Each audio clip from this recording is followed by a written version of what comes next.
Hello, my name is Matt Sica. I am a contracted testing program manager for Perry Johnson Lab Accreditation. Today's webinar will focus on the evaluation of measurement uncertainty for testing labs. We're providing this webinar because most uncertainty training is based on the use of the GUM model.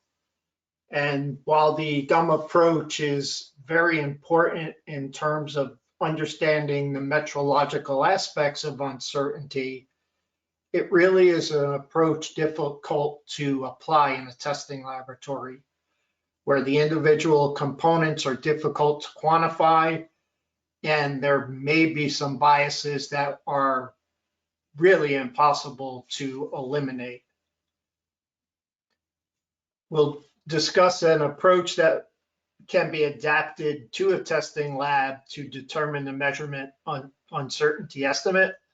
Hopefully you will see that this data-oriented approach can provide the lab with a relatively easy way to estimate a reasonable measurement uncertainty. I do want to make a note that due to time constraints, this is really reduced to a higher level discussion of these concepts. To go into any of the details on these topics would require a day or two training. For today, we will focus on the following items. We'll briefly discuss what measurement uncertainty is. We will then speak to the specific requirements around uncertainty for 17025 and how they relate to the testing lab. We will talk about how to identify contributions. We will then address a couple approaches of evaluating measurement uncertainty, and we'll give pros and cons to each approach. One approach will be the general GUM, but I want to use that as a comparison factor for the latter approach. So what is uncertainty? I'm sure we've all seen this definition from the GUM, from the VIM, and I'm going to paraphrase. The International Vocabulary of Metrology, the VIM, is the document that defines common language and terminology in metrology.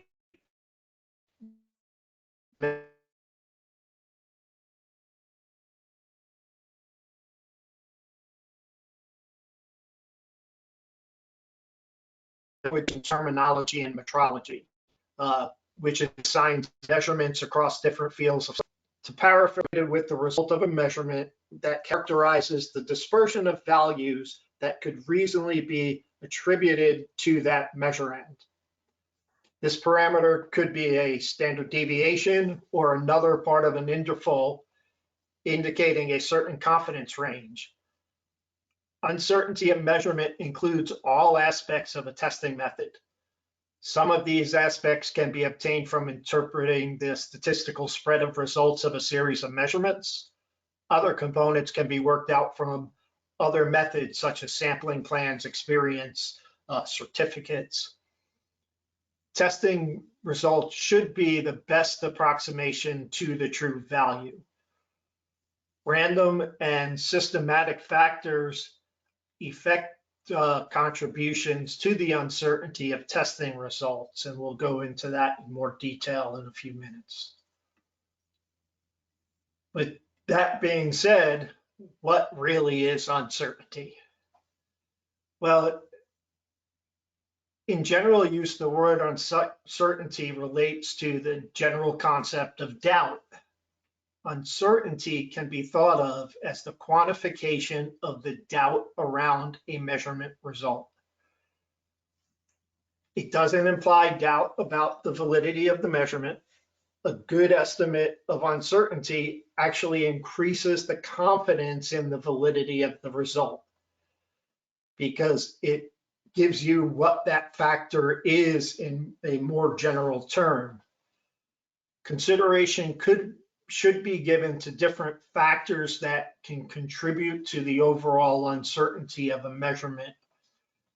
Some of these examples I'm about to talk about aren't relevant in all cases, but contributions to uncertainty can include the realization of the definition of the measurand, the sampling approach used, the transportation, storage, and handling of samples, which includes the preparation of samples, environmental conditions, personnel carrying out the actual analysis or tests, variations in the test procedure, the measuring instruments themselves, the reference materials or calibration standards utilized, the software, its rounding rules and calculations, and the use of correction factors over measurement systems for systematic effects.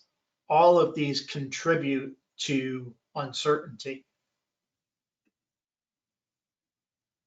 Today, we're focusing on the evaluation, again, of measurement uncertainty as related to testing laboratories. So the standard has two clear requirements for testing labs. The first is laboratories shall identify the contributions to measurement uncertainty. All contributions that are of significance, including those arising from sampling, shall be considered using appropriate methods of analysis. The next requirement is a lab performing test shall evaluate measurement uncertainty, where the test method precludes rigorous evaluation of measurement uncertainty.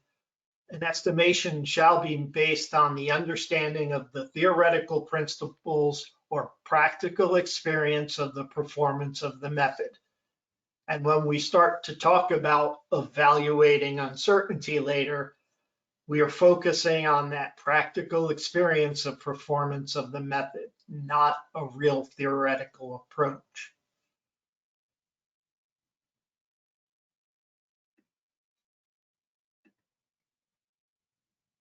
So the first requirement is identify the contributions. We're going to focus on identifying contributions, but if you take that in tandem with the last approach that I discussed on estimating uncertainty, you will see that we will already account for significance of those contributions. Whereas if you use the first method that we'll briefly discuss about evaluating uncertainty, you would have to determine the significance of each factor. And again, that's challenging within a testing environment.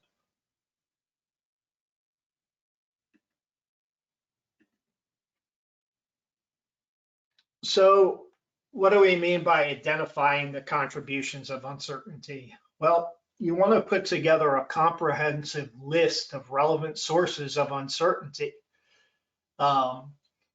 This can be done in a simple list form.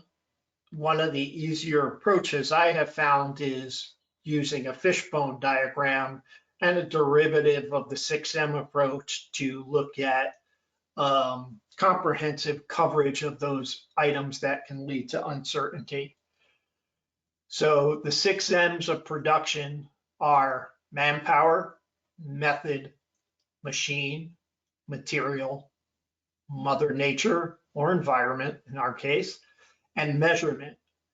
It's a mnemonic representing the characteristics to be considered when brainstorming cause and effect problem solving sessions. We're going to apply that a bit to uncertainty of a test procedure, including the sample handling and preparation. Key points about this are you want to identify each contribution that has an effect on the result, then simplify and resolve any duplication. The aim is to be completely clear about what is considered. And why do I talk about simplifying, resolving duplication? You may find that looking at these general topics may impact, for instance, ongoing reproducibility. Things that can impact that may include manpower, material, and environment. They would each have their own unique factors that contribute in terms of skill level, training, competence, but that all contributes into that final aspect of repeatability. Or, I'm sorry about that, reproducibility. So keep that in mind as you go through each one. You would think about each impact and then resolve those common items to simplify the approach. So instead of going through each of these, I'm going to show a graph now from a journal article. And this is the example of identifying contributions from pharmaceutical analysis. And I like this example because it really does go through a lot of good information that can be relatable to both a microbiological and chemical lab. So we're just going to randomly pull one or two of these to discuss. So let's talk about weight and dilutions. And this is an important one because if you did this by the gum approach, you would need to define what is the uncertainty as related to the balance and the weight. What is the uncertainty based on the volumetric flask used and the pipettes and any micropipettes or any other apparatus. So each of those would become a component where you then would quantify and then determine if it's significant or not.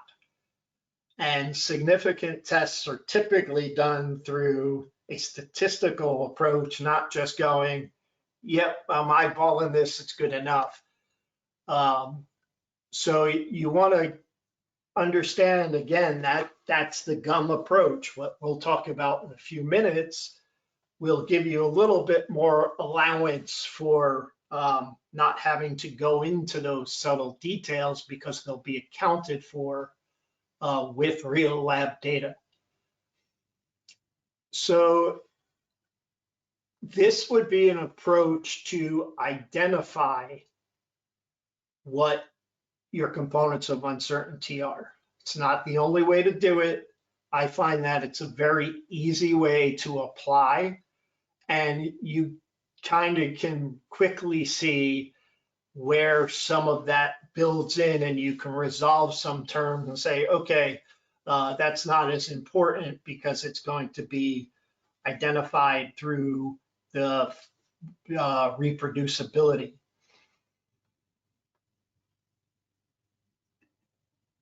So let's go to the next standard requirement. Labs shall identify the contributions to measurement uncertainty. All contributions that are significant, including those arriving from sampling, shall be considered using the appropriate methods of analysis. So first step is to identify. We've already done that. Now you would have to quantify those to determine the significance. The next requirement is that the lab performing testing shall evaluate measurement uncertainty. Where the method precludes rigorous evaluation of the uncertainty, an estimate shall be made using theoretical principles or practical experience. So we can either model it or we can use real lab data. This basic requirement indicates an estimation of overall uncertainty or the identification of major components by an attempt to either estimate their size or the size of the combined uncertainty. So what we're going to do is I'm going to next discuss the GUM approach and some pros and cons. And that's the approach where we're utilizing those defined contributions, quantifying them, then determining their significance before we resolve them into standard uncertainties, combine them. So that is just a mouthful right there, and it's complicated to do in a testing lab. Where the next approach after that we'll discuss is the Nordtest approach, which is a data-driven approach, much easier to utilize because you're using lab data that you may already have.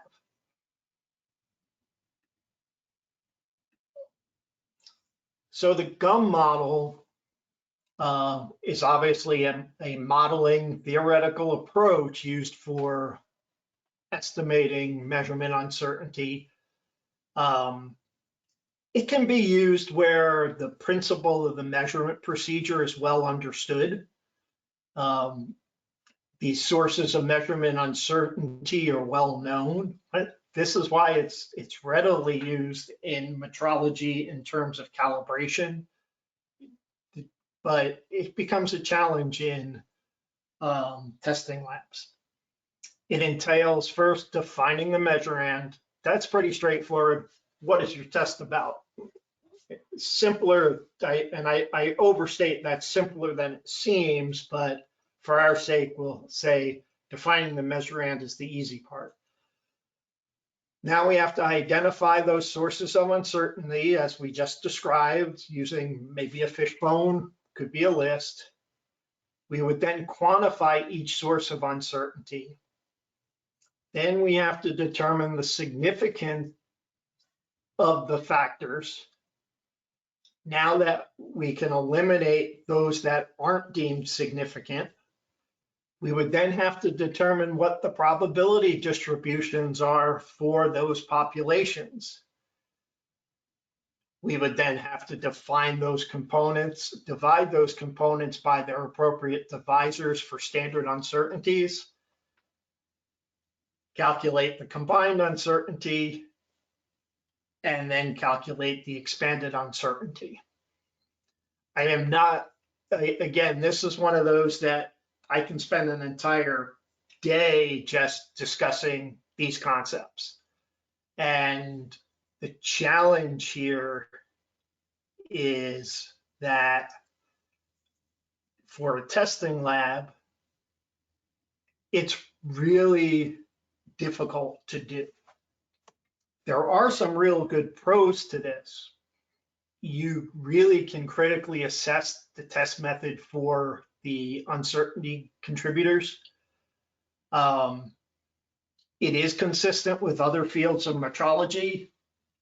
It might be a good way to work out more R&D of a method where you can reduce, where you're really looking to reduce uncertainties. This would be the use of this approach in a testing lab would really be during method development. The challenges with this approach is it is not easily applied in a testing laboratory. It assumes, and possibly unrealistically, that certain errors are random and or independent of one another. It kind of ignores method bias by assuming that systematic errors have been corrected for, which does not necessarily happen in a lot of testing methods.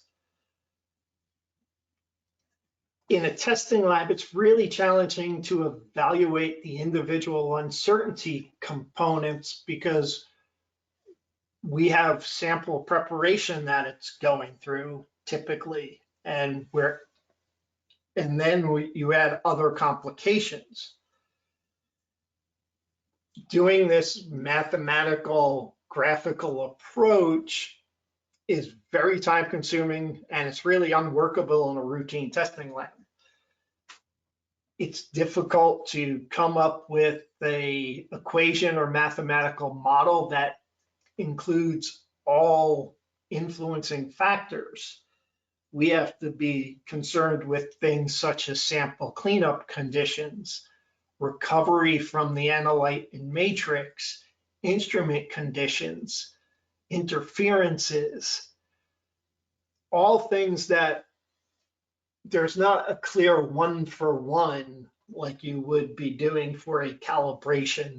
There's a lot of things that start to combine, which would make determining uncertainty by this approach very difficult.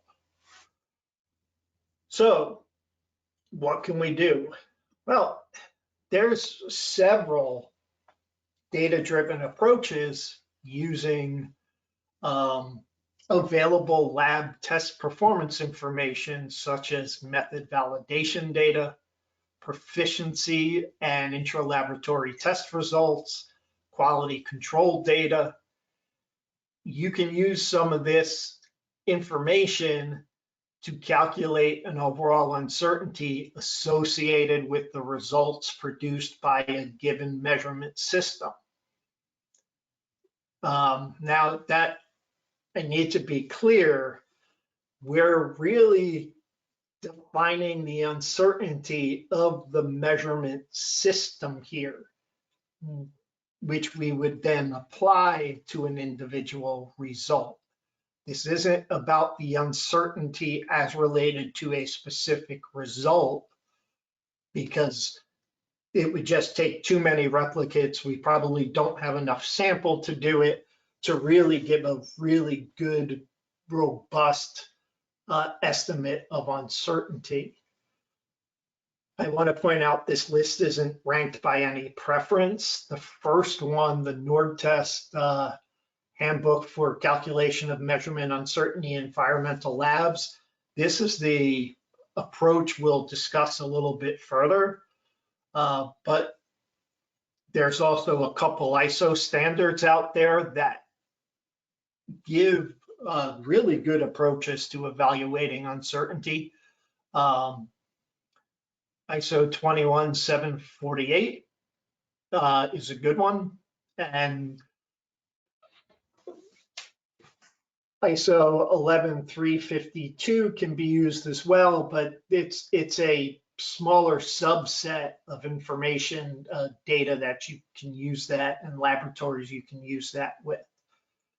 So while this handbook says that it's for environmental laboratories, this general approach can be applied to many different types of labs and testing labs in general.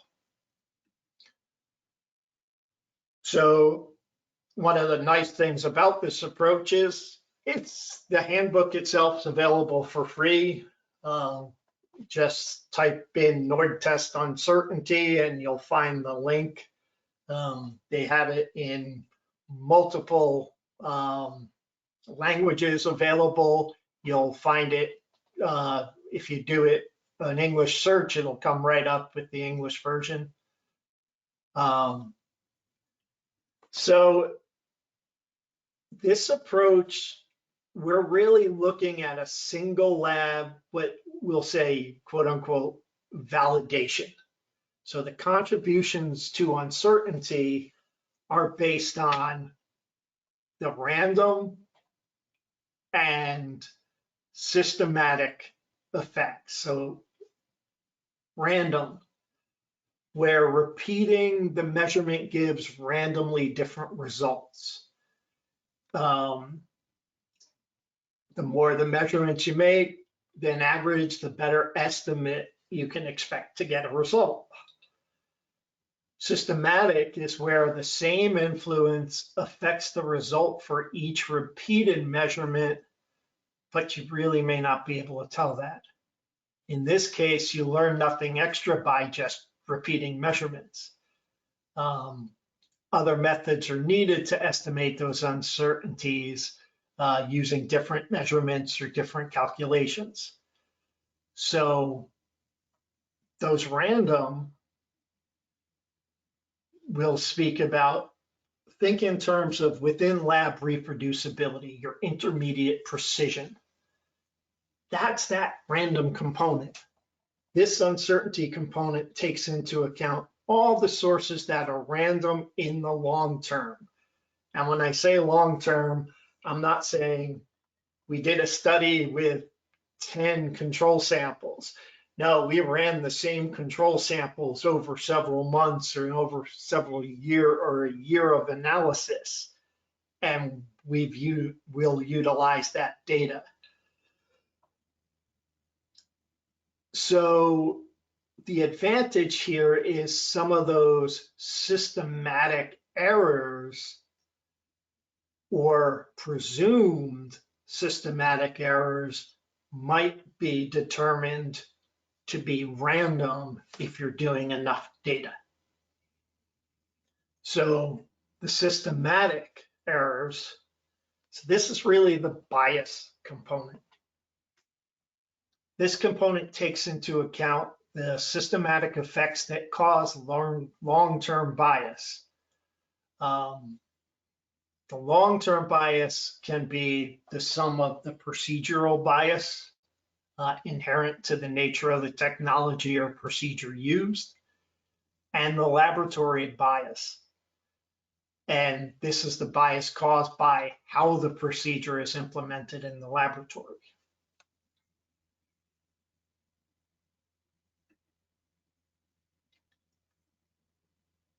So this is the main equation for the Nordtest approach, and it really isn't that bad.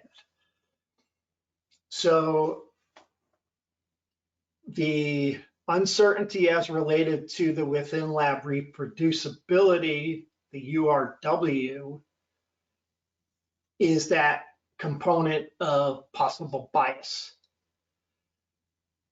The resulting, or the, sorry about that, is that reproducibility component, whereas the U bias is the uncertainty component of possible bias.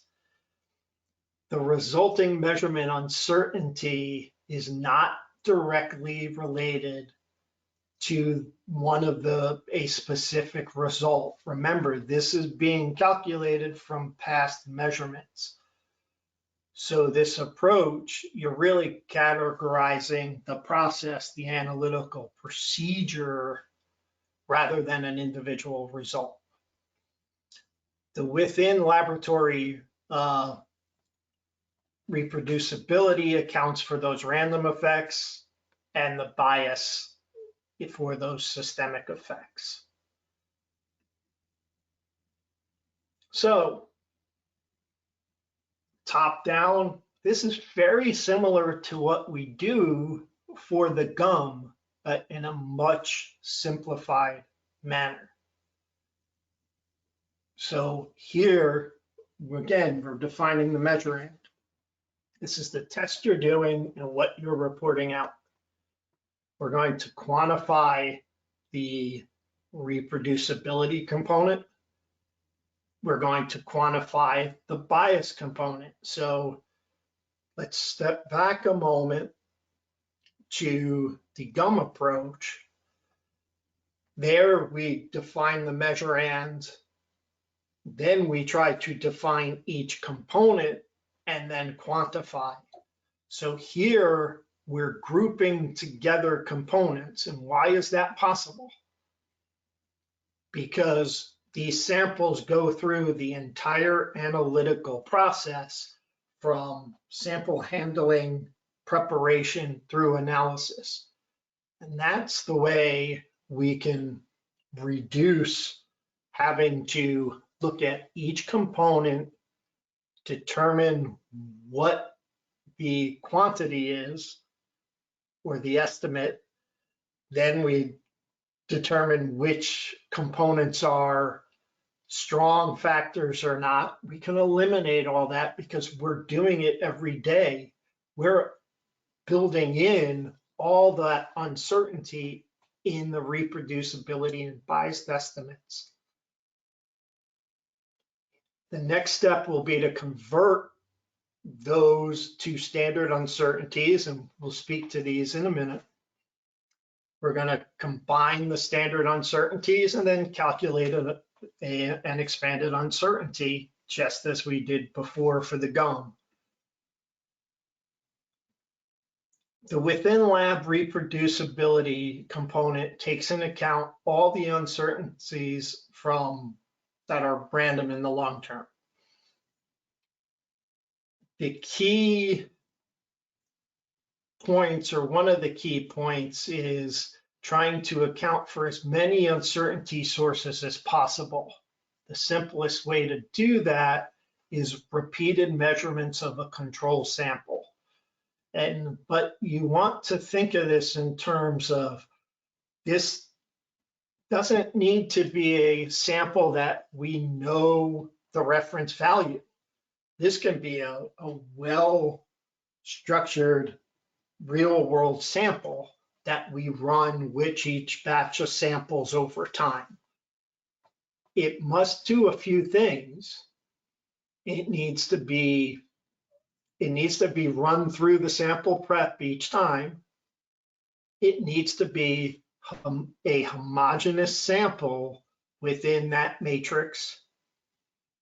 It needs to be stable for a sufficient time frame to get a good number of values. When I'm talking about values,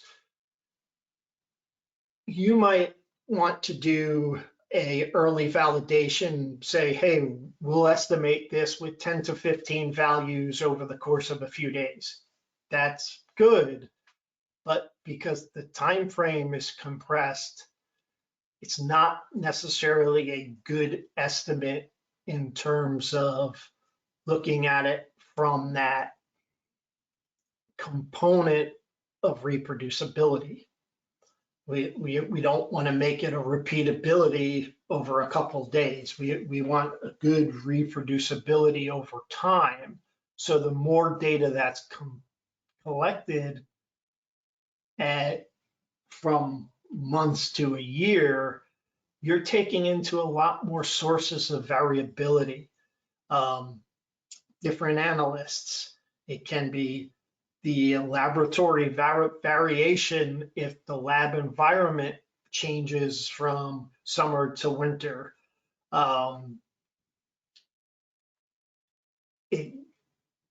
Different staff members, different instruments. You can really build a large term reproducibility study. What you want to do though is you want to make sure that that sample that you're using is matrix match. It's within a typical concentration range of samples that you run, and that you have enough to really have a robust amount of data to be able to calculate accordingly. All right, so there are multiple approaches where you can generate bias data. So we spoke a little bit about reproducibility, which really comes from control charting. It's simple procedure. Bias, there are multiple approaches you can generate data from. So the first is we can use a CRM. We can do a spiking study. We can use PT or ILC data to determine it. We just need to have an approach. Some of the considerations are having a reliable reference value. So CRM, spiking study, PT, ILC will give you a reliable reference value with one possible exception. PT and ILC, probably not the best to use for this approach, unless you know that it's built on a certified reference value or a reference value by the PT provider. If you're using consensus statistics as the scoring criteria, you're going to have a much wider bias because you may be an expert lab, but you may be participating in a study with non-expert labs. And the calculations would increase that. So you want to make sure that you're applying a good approach. So we'll stop talking about PT for a moment and focus on a CRM or spiking study using a CRM. You want to include sample preparation. Where closely as much as possible you want to matrix match. And that's a challenge in a lot of testing labs because you can't truly matrix match almost anything. You'd be running multiple samples of the same sample to really get that effect. You want to do your study with a sufficiently long time frame. Again, you want to be in your normal concentration range, and that normal of the method. You don't want to be imparting additional potential biases or errors created by additional dilutions. We have to make an assumption, and this is why you want to try to matrix match as closely as possible, that there's homogeneity within that sample, or it's homogeneous in a way that those samples really are. So in this case, it might not be a spiking study. It might actually be purchasing an SRM that's in matrix and using it. You want to also make sure here you have a large number of replicate measurements. There's a pro to using, a CRM because your bias can be determined very quickly. You look at your certificate, you look at your recovered value, subtract one from the other, you know your bias. The challenge with certified reference materials are that it's limited within matrix, and a lot of times even the reference materials are better homogenized than the case of real samples, so you might have an optimistic bias estimate. Spiking studies are good because it can be done using real samples, therefore really matching matrix as closely as you can. The main problem with bias determination through spiking is dispersing the analyte in the same way that a native analyte would be found in the sample. So in inhomogeneous matrices, this can be very difficult. For all cases, it's critical to include that sample prep step. I can't stress that enough. Some of the things that this approach does create a challenge is that bias will probably change from matrix to matrix and potentially at different concentration levels. So the study gets a little bigger than you first may think. It's also important to use, where you can, several CRMs, or if you're using other data, use several different ILCs, PTs. So this is more of a general considerations that you want to do. Now, how do you calculate the bias from your CRM use? Well, it's pretty straightforward. What is termed the RMS bias comes from first calculate the bias of the lab as a mean of the analytical results of the analysis of CRMs for n number of replicates and subtract that reference value of that CRM. Then root mean square that number using n as the number of replicates that you've done those determinations with. And that really is your average bias. It's important to stress that bias uncertainty should be, again, estimated from different matrices and different concentration levels. The reference value obtained directly from a CRM certificate is easier because you're taking that UC ref directly from a certificate. Now, let's say that UC ref was coming from an ILC or PT, you'd have to use a similar approach that you did for your estimation of bias itself. But now you're going to be utilizing, in that case, you're going to use the standard deviation of the average after elimination of outliers from the study using n number. The number n would then be the participants excluding the outliers. So it gets a little bit more complicated, and for a lot more results, a lot more industries, you may not actually have that information readily available. So it's, again, think about it in terms of using a CRM. At the end, all we have to do then is we have those combined standard uncertainties, combine them, multiply the combined uncertainty by a coverage factor, and we have the expanded uncertainty. So it's a relatively straightforward approach, just estimating the bias of the laboratory. In the pros and cons to this is it's simpler in terms of estimating uncertainty for testing. It gives you overall performance of a test method by the lab using the data. It uses your own QC data in general. Some of the cons are it doesn't identify the major errors could be in terms of occurring in an analytical process, those contributions. A single estimate would probably not be feasible because the measurement uncertainty can vary based on the level or the matrix.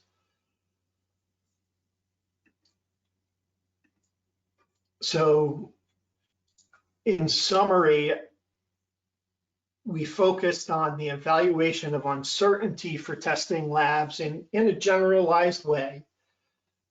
We discussed how an approach to identify contributions to uncertainty, and we described a couple of approaches, one much easier than the other, to evaluate uncertainty. I hope that some of you find value in this 45 minutes in this webinar, and that you would consider future webinars with us. So with that, I want to say thank you for your time and attention.